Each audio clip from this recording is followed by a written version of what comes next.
Muito boa tarde a todos.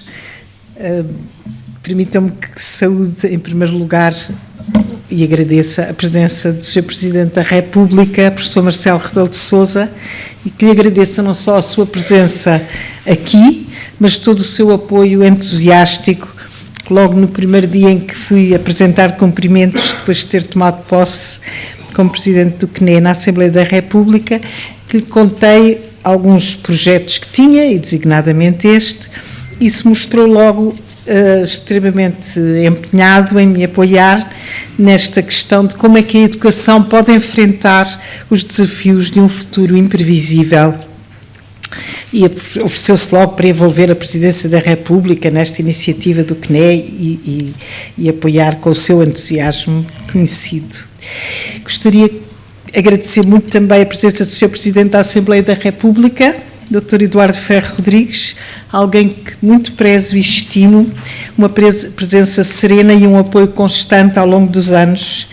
E não esqueço que a Presidente do CNE é eleita na Assembleia da República e empossada pelo seu Presidente.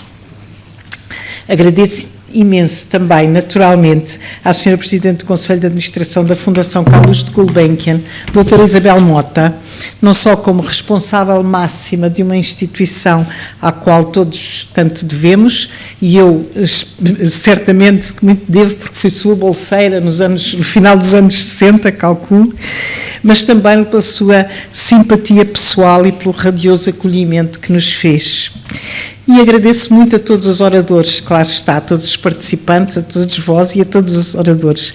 Mas permitam-me que destaque o nosso keynote speaker, o professor César Hamelink, que estava no México, com 26 graus, feliz da vida, e que se disponibilizou, aceitou vir uns dias mais cedo para nos vir falar de um tema fundamental para esta nossa problemática, que é a dignidade humana como um desafio-chave para a educação do futuro. Gostava ainda de dar algumas palavras para situar e enquadrar esta conferência.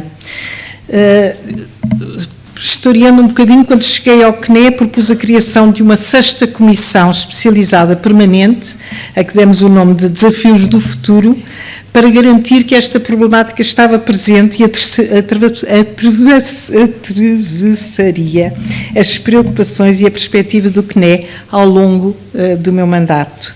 É evidente, gostava de recordar que a principal missão do CNE, ou as principais missões do CNE, é construir consensos à volta de propostas feitas pela Assembleia da República ou pelos 2 ministérios que à educação dizem respeito. Mas o CNE tem também a possibilidade de tomar iniciativas e de fazer as suas próprias propostas. E foi assim que, desde o mandato da professora Ana Maria Betancourt, por exemplo, o CNE passou a publicar todos os anos um estado da educação, uma fotografia, um retrato do sistema educativo em Portugal, trabalho que tem sido mantido e que tem sido bastante apreciado.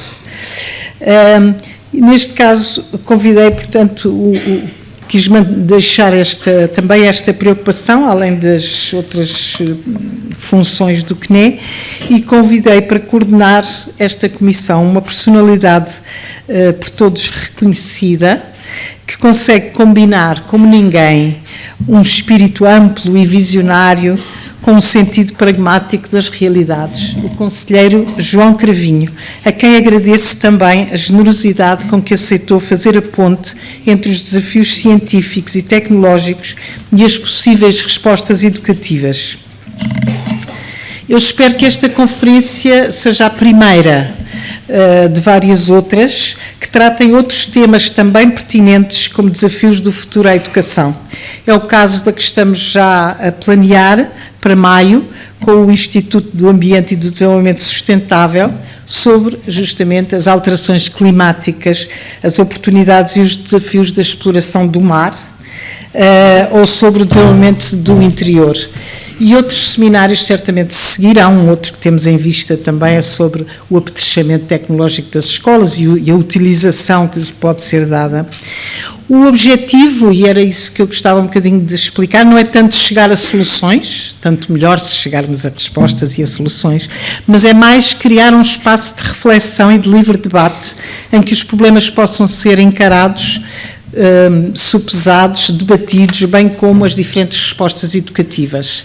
Faria aqui uma à parte também só para dizer que a educação, quando pensamos em educação, não estamos a pensar concretamente ou exclusivamente na escola, ou na formação profissional, ou na universidade, ou mesmo na educação de adultos. Estamos a pensar num conceito bastante mais lato de aprendizagem, primeiro de aprendizagem e por outro lado, de aprendizagem ao longo de toda a vida, não no sentido original que teve essa expressão que terminava aos 65 anos, mas uma verdadeira aprendizagem desde o nascimento até à morte. E aproveito para acentuar que a faixa etária dos 0 aos 3 anos, por exemplo, é agora uma faixa a merecer muita atenção educativa, não é? Aprender neste nosso entendimento da educação, aprende-se em qualquer contexto. Primeiro, todos podem aprender, não é? É primeiro, quase diria, o primeiro mandamento. Todos podem aprender e, portanto, todos merecem ser educados. Todos têm que receber educação. E aprende-se desde que se nasce até à morte, aprende-se em qualquer contexto, ou seja, a escola é um contexto muito, muito importante, mas não é o único. Aprende-se com qualquer pessoa, aprende-se... Tudo se aprende, tudo é passível de ser aprendido, mais ou menos, ou quase. E isso implica não a necessidade de mais graus ou de novos graus, mas de reconhecimento de competências. E, como dizia, tudo se aprende, ou seja, não só os saberes, não só as competências académicas, não só as competências cognitivas, mas também as social skills, as competências pessoais, emocionais, as atitudes, os valores e também, como recordava a doutora Isabel Mota, como é que tudo isto se pode articular, não é? A perspectiva, portanto, não é a educação para nos adaptarmos à mudança, mas para antecipar e, se possível, para a orientar, para conhecer o leque dos possíveis e contribuir para construir um futuro que desejamos, um futuro que promova a dignidade humana. Eu, quando penso nos tempos que atravessamos, vem-me sempre à cabeça a frase com que Charles Dickens iniciava, ou escreveu sobre uma outra era revolucionária, não é? E iniciava o Tale of Two Cities, quando ele dizia: "Those were the best of times, those were the worst of times." Ou seja, foram os melhores dos tempos, foram os piores tempos. E, de facto, nunca vivemos tão bem, possivelmente, mas talvez também nunca tenhamos vivido com tantas inquietações. Um jornalista do New York Times titulava o seu balanço do ano de 2018, dizendo: "Nunca a humanidade viveu tão bem como em 2018. E dizia, habituado que estava a cobrir catástrofes e guerras, conflitos e calamidades, reconhecia, apesar disso, progressos extraordinários na redução da pobreza, da doença e da iliteracia. Portanto, nunca a humanidade terá vivido tão bem. E, apesar disso, graças à incerteza, à inquietação e mesmo o medo. De facto, nós assistimos a avanços científicos e tecnológicos extraordinários, mas também a retrocessos inimagináveis a nível político, económico, social, ético. Vivemos tempos paradoxais, vivemos tempos de incerteza e de contradição, em que nos voltamos para o reconhecimento, para a ciência e para a educação, à procura do significado do que se passa, das opções que se abrem e dos caminhos desejáveis. A verdade é que vivemos uma revolução, não é? Uma revolução tecnológica, uma revolução digital, de tal modo acelerada que as pessoas e as instituições têm dificuldades em antecipar e em preparar as suas consequências. E em que estas estão prometedoras que eram, tão promissoras que eram, começam a revelar também os seus lados mais duros, inesperados e inquietantes. Só pegar em 2 exemplos muito recentes. Claro, o desenvolvimento da robotização e da inteligência artificial poderá certamente libertar a humanidade de trabalhos mais desagradáveis, mais difíceis, mais perigosos. E provavelmente vai fazê-lo e todos poderemos viver melhor. Mas há uma fase de transição que, se não for acautelada, trará desemprego e dificuldades extremas para uma grande faixa da população. Desta semana, a CIP, Confederação Empresarial de Portugal, baseando-se num estudo que encomendou, previa que na próxima década se perderiam mais de 1 milhão de postos de trabalho. É imenso. Sobretudo nos setores da indústria e do comércio. Colocava também a possibilidade de criação de entre 600 mil a 1 milhão de novos postos, mas noutras áreas, como a ciência, a saúde, a assistência social e a construção. E alertava para a necessidade de reconversão profissional e de educação e formação para o efeito. Sempre a educação e a formação no centro das respostas. Mas a verdade, a nível internacional, tem-se constatado que a revolução tecnológica tem contribuído para o agravamento das desigualdades e para a perda da coesão social. Como é que a educação pode participar na reflexão que se exige a toda a sociedade sobre esta problemática de uma forma mais ampla?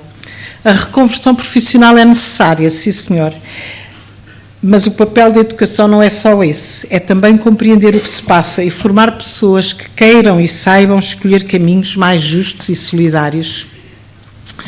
Outro exemplo, o segundo exemplo que ia dar, diz respeito às infinitas possibilidades de informação, de comunicação, de produção que a internet nos abriu, e também sobre isto a doutora Isabel Mota já se pronunciou. Mas também aqui se tem vindo a revelar consequências negativas, como a apropriação comercial indevida, o fechamento às ideias diferentes, não é? Ou mesmo uma utilização política enganadora e antidemocrática. Em Portugal, uma reportagem muito recente, no Diário de Notícias do fim de semana, seguiu uma fake news, e a propósito de uma personalidade política, e descobriu começou por aí, não é? E depois foi descobrindo toda uma rede de produção e multiplicação de notícias, não só de difamadoras de figuras políticas relevantes, mas mesmo de grupos mais vulneráveis, como os imigrantes, denunciando-se assim como parte de um esquema perverso de exclusão e perseguição aos mais fracos e indefesos. Porque em Portugal não faz sentido nenhum, não é? A percentagem de imigrantes é de 5%, não há incómodo, não há que possa justificar a difamação que essa rede criou. E, portanto, há aqui uma vontade deliberada de excluir e de fazer apelo a determinados autoritarismos. É claro que a educação tem que nos preparar a todos para a revolução tecnológica, tem que alfabetizar todos os cidadãos nesta nova linguagem, neste novo instrumento, em todos os níveis e profissões. É claro que tem que preparar profissionais altamente especializados e qualificados, capazes de serem motores científicos e económicos. As competências digitais são hoje absolutamente necessárias em todas as atividades e em todas as profissões. Mas há outras que são também tanto ou mais necessárias para usar as novas tecnologias apropriadamente. O ser capaz de parar para pensar, não é? O ser capaz de convencer os miúdos e os adultos que sejam capazes de parar para pensar antes de clicarem no like ou de clicarem no partilhar. O ter pensamento crítico que permita a todos questionar se as fontes são fiáveis, se a informação é credível e se a intenção é legítima. O ter o sentido da responsabilidade que permita compreender os efeitos negativos da partilha de informações falsas ou da sua produção. é também para estas competências que a educação é importante. E é aqui que o seu papel na formação de cidadãos críticos, independentes, ativos e reflexivos é central. A educação não resolve tudo. Acho mesmo que às vezes é utilizada como alibi para não tomar outras medidas. Neste caso concreto, por exemplo, da informação e das notícias caluniadoras, estou convencida que será necessária uma regulamentação a nível mundial, não basta a educação, mas a verdade é que também é necessária a educação. Porque, como diz o professor Serge Hamelink, e eu vou terminar, se a educação é o futuro, um futuro em que vale a pena viver, tem que enfrentar o desafio principal da dignidade humana. Muito obrigada.